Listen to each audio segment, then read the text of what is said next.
صباح الخير للجميع. زين. انا في كلام بخاطري ودي اقوله.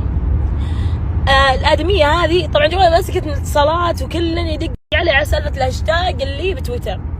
الادميه هذه اللي بتويتر اللي تبي تجمع مشاهدات ومتابعين على حس جابتني.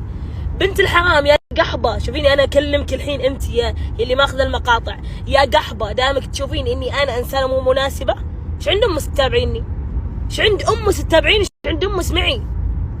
ولا ما لقيت الزغبه مني اللي تدورينها؟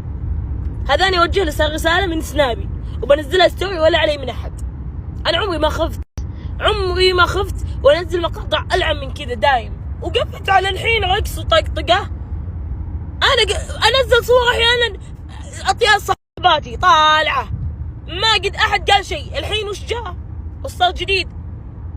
واي وحده كانت عندي قدام الناس تترقص واي وحده كانت معي قاعده تترقص قدام خلق الله ومبسوطه. انا ما علي، انا ما اخاف، انا انزل نفسي، ما عندي شيء ولا اخاف من احد، عارفه نفسي اني ما بخطي ولا بروح اقعد على زب احد. زين.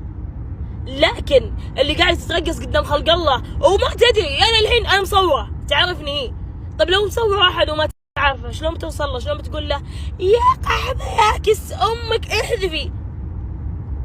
الاستشراف ما يعجبني، واللي غلط عليها على نفسها تتمنيك قدام خلق الله عادي، فيديو خلها تتمنيك فيه. زين.